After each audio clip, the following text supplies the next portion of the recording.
멀쩡한 의사들의 본격 재능 낭비 프로젝트. 나는 의사다 시즌 4. 보이는 라디오입니다. 오늘의 주제는 말이죠. 방광염. 여름에 좀 많이 생기지 않을까라는 생각이 드는데 보통 방광염 그러면은 급성 방광염, 급성 세균성 방광염. 그러니까 우리 몸에 세균이 들어가서 방광에 염증이 생기는 걸 이제 말하는데, 우리 비뇨기과의 대부분의 질병이 남자가 훨씬 많은데 이 급성 방광염만은 여자가 더 많아요. 여자는 신체적으로 구조가 항문 바로 위에 질, 그 바로 위에 요도가 있거든요. 그러니까 거기가 만약에 뭐 운동을 하거나 해서 땀으로 오래 젖어 있거나 그러면 균이 움직이기가 되게 쉬운 거죠. 여자가 더 많다 그랬는데 얼마나 많습니까? 거의 90% 이상이 여자입니다. 어리건 나이가 많건. 바이러스성 방광염이라거나 뭐 만성 세균성 방광염이라거나 뭐 이런 종류가 있는 겁니까? 그렇죠. 급성 방광염, 만성 방광염 이렇게 좀 나눌 수가 있고요. 만성 방광염은 이제 아주 만성적으로 균이 계속 반복적으로 들어가는 것도 있지만 세균이 없이 생기는 방광염도 있어요. 뭐 예를 들어서 골반강 안에 있는 암에 대해서 방사선 치료를 하잖아요. 방광이 방사선에 노출돼서 생기는 방광염도 있습니다. 그걸 방사선 방광염이라고 하거든요. 또는 만성 방광염 중에 간질성 방광염이라는 것도 있어요. 그런 것들은 균이랑은 전혀 관련이 없죠. 그러니까 종류는 되게 다양한데 가장 흔한 거는 세균성 방광염. 증상이 뭐가 있어야 이제 병원에 가든지 그쵸. 뭐 할 텐데 방광염의 증상은 뭐가 있습니까? 제일 흔한 게 이제 소변 보기 불편해지는 겁니다. 방광이 이제 오줌을 나오게 하는 건데 거기가 염증이 있으니까 오줌 쌀 때 따갑고 아프고 보고 나도 시원치 않고 자주 마렵고 심하면 피도 납니다.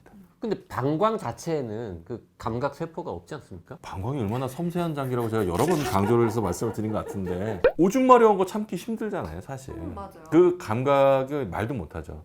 근데 그 방광이 내가 지금 소변이 어느 정도 찼다라는 걸 느낄 정도로 예민한 감각. 심지어는 압력까지 느끼는 아주 고등 장기입니다. 방광에 염증이 생겼는데 왜 오줌을 쌀 때 아프냐 이해가 안 간다 이런 분들이 있어가지고.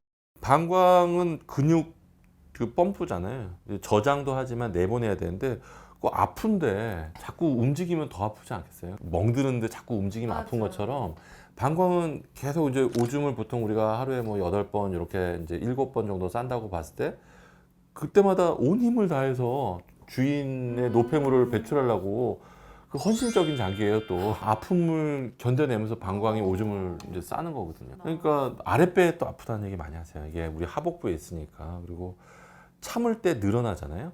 방광염을 이제 진단하려면 소변 검사를 하는 것 같은데. 소변 검사가 제일 기본적이고 사실 그게 다할 수도 있어요. 근데 문제는 방광염이 이제 구분이 잘 안 되는 게 요로 감염 중에 콩팥까지 감염이 가는 이제 신우신염이라는 게 있거든요. 그래서 소변 검사하고 만약에 이게 잘 낫지 않거나 좀 자주 걸리거나 그러면 콩팥까지 검사를 해봐야 되는데 기본적으로는 소변 검사가 제일 정확하고 중요합니다. 약 먹으면 낫는 겁니까? 어때요? 뭐 단순 방광염은 사실 간단한 항생제 치료 뭐 3일요법 이 정도로 낫는데 문제는 항생제 내성이 항상 일정한 비율이 아니라는 거예요. 우리가 항생제를 충분히 안 쓰거나 제대로 안 쓰면 균이 내성을 갖게 되는데, 그래서 요즘은 다시 또 다른 약제로 이게 그래서 그 어떤 항생제를 쓰라는 권고안이 나옵니다. 일단 쓰잖아요. 잘 안 낫고 약을 그러면 바꿔보기도 하고 뭐 그래도 안 나오면 그때 가면은 그 항생제 감수성 검사라는 걸 합니까? 1차 치료에 잘 반응을 안 하거나 너무 반복적으로 생길 경우에는 본인 항문에 있는 균을 본인이 또 감염이 되는 경우가 많거든요. 그러면 내가 그동안 먹어왔던 항생제 종류에 따라서 그 대장균이 어떠한 약에 내성을 가질 수가 있어요. 그래서 항생제 감수성 결과를 봐야 내 이 몸에 자란 대장균은 요런 약제가 맞구나 이렇게 적절하게 쓸 수가 있는 거죠. 요새 보면 이제 유산균을 먹게 되면 뭐 살도 빠진다, 장 건강이 좋아진다, 방광염도 예방할 수 있다, 뭐 그렇죠. 이런 얘기가 있는데 이건 사실인가요? 아주 중요한 내용이에요. 특히 이제 여자분들한테 있어서는 유산균도 균입니다. 근데 이제 이게 유해균이냐 유익균이냐 이거거든요. 질에서 사실은 항문으로 올라오는 많은 균들을 막아줘요. 여성의 질은 산성입니다. 젖산을 분비하는 균들이 유산균이거든요. 그러니까 여성의 질은 산성을 유지해서 다른 균들이 들어오는 것을 막아주는 역할을 하는데, 스트레스를 받거나 환경이 바뀌면 방어막이 깨진다고 보시면 돼요.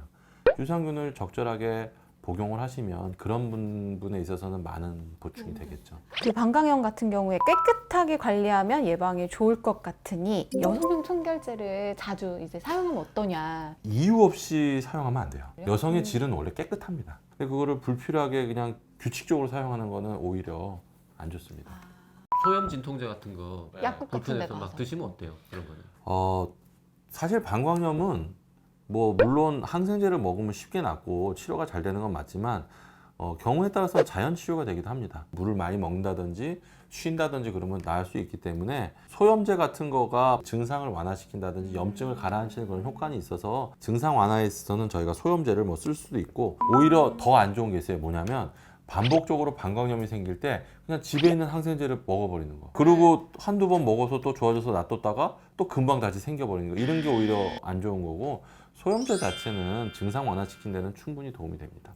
그러니까 제일 좋은 거는 사실 딱 방광염에 걸린 것 같으면 그냥 빨리 병원에 가서 항생제 받아서 그거를 충분히 다 복용하고 방광염이 다 나았다는 거를 검사로 확인을 한 다음에 딱 이제 치료를 완료하는 게 제일 좋지 않나라는 생각이 좀 들었어요. 완벽한 정리였습니다. 남자들은 방광염에 왜 걸리는 겁니까, 근데? 남자고 여자고 소변을 참는 게 별로 좋지가 않아요. 오줌이 꽉 찬 상태로 오랫동안 압력을 가하면 균이 오히려 더 침투하기 좋은 환경이 되기 때문에 저희는 마려움을 싸라.